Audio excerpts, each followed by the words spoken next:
Berikut ini adalah 3 tokoh pendiri Kerajaan Cirebon. Kerajaan Cirebon adalah kerajaan Islam tertua di Jawa Barat.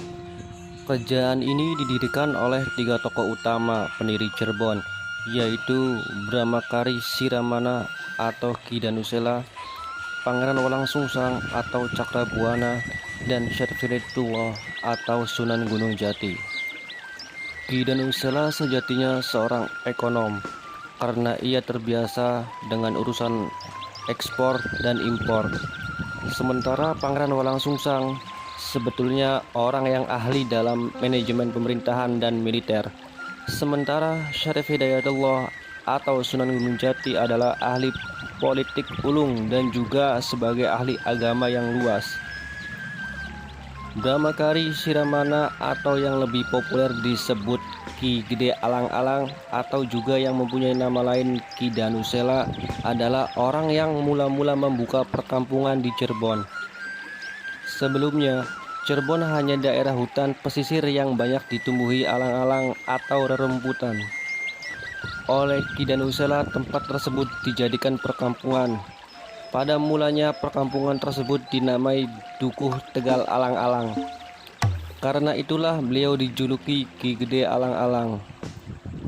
Ki Danusela sebetulnya tokoh terpandang karena ia merupakan Syekh Bandar atau kepala pelabuhan Muara Jati, menggantikan kedudukan Ki Gede Tapa yang telah mangkat. Daripada menempati rumah dinas yang disediakan kerajaan Pajajaran, Ki Danusela memilih membuat perkampungan baru yang letaknya tidak terlampau jauh dari pelabuhan Muara Jati. Karena kedudukannya sebagai orang penting, tempat tinggal baru Ki Danusela banyak didatangi oleh orang dari berbagai negara guna meminta izin berlabuh di pelabuhan maupun yang meminta izin berdagang dan hal-hal lain yang berkaitan dengan pelabuhan. Selain itu, lambat laun Dukuh Tegal Alang-Alang juga banyak ditinggali orang dari berbagai bangsa seperti Jawa, Cina, India, Melayu, Perisa, Arab, dan lain sebagainya. Setelah mengamati begitu majemuknya penduduk Dukuh Alang-Alang, padukuhan tersebut akhirnya diubah namanya menjadi Caruban. Kata Caruban dalam bahasa Sunda maksudnya majemuk atau campur. Dinamakan demikian karena memang penduduknya sangat majemuk atau terdiri dari berbagai bangsa. Setelah mengubah nama Tegal Alang-Alang menjadi Caruban, Ki Danusela juga membentuk pemerintahan desa di sana. Beliau menjabat sebagai kubu atau kepala desa pertamanya. Karena itulah beliau juga dijuluki Ki Kubu Cirebon I. Berlalunya waktu, putri Ki Gede Alang-Alang yang bernama Kencana Larang berjodoh dengan Pangeran Walangsungsang, anak Prabu Siliwangi yang kala itu meninggalkan istana Pajajaran untuk belajar agama Islam pada Syekh Nurjati di Gunung Jati. Ki Danusela kemudian mengangkat Pangeran Walangsungsang menjadi Pangraksa Bumi atau Raksa Bumi di desa Cirebon.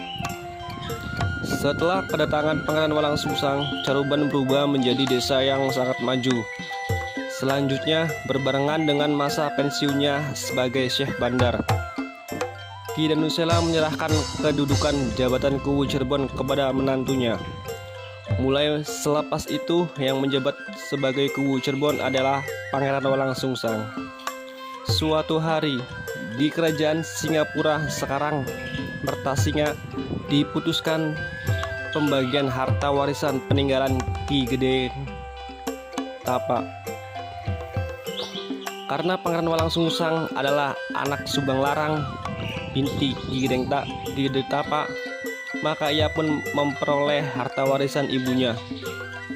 Harta warisan yang didapat oleh Pangeran Walangsungsang dipergunakan untuk membangun keraton dan membentuk angkatan bersenjata, sehingga kala itu Caruban menjelma menjadi kota besar yang otonom, baik secara militer maupun ekonomi. Manakala Caruban menjadi kota besar yang otonom, negara gede atau grage, Prabu Siliwangi mengutus Patih Jagabaya ke Ceruban untuk memberikan stempel pengakuan Pajajaran kepada Pangeran Walangsungsang. Mulai selepas itu Pangeran Walangsungsang diberi gelar Sri Manggana atau pimpinan kota otonom yang juga sebagai panglima bersenjata. Berlalunya waktu, ketika Ceruban sudah berkembang sangat pesat, Pangeran Walangsungsang kedatangan Syarif Hidayatullah yang tak lain merupakan keponakannya sendiri. Oleh Pangeran Walangsungsang, Syarif Hidayatullah dijodohkan dengan anak perempuannya Himas Dalam Pakungwati. Selain itu, Syarif Hidayatullah juga diserahi jabatan penting di Cirebon. Di bawah bantuan Syarif Hidayatullah, Cirebon berkembang tambah pesat. Jangkauan kerjasama Cirebon pada masa itu dapat menembus Giri dan Kesultanan Demak, pusat Islam di Jawa. Bahkan Syarif Hidayatullah ditetapkan oleh Dewan Wali Kesultanan Demak sebagai anggota wali yang tugasnya mengislamkan Pulau Jawa bagian barat.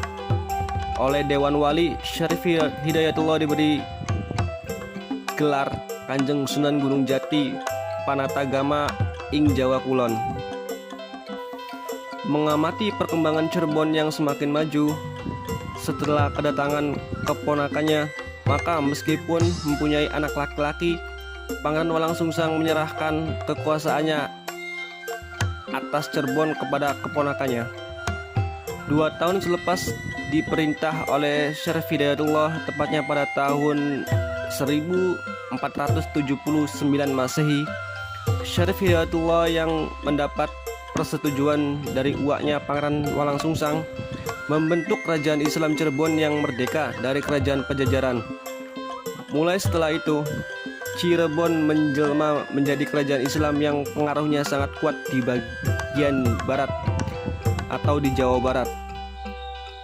Demikianlah uraian mengenai sejarah 3 tokoh pendiri Kerajaan Cirebon, kerajaan Islam tertua di Jawa Barat, bahwa kesimpulannya pendirian Kerajaan Cirebon tidak lepas dari 3 tokoh utama, yaitu Ki Danusela, Pangeran Walangsungsang, dan Syarif Hidayatullah Sunan Gunung Jati.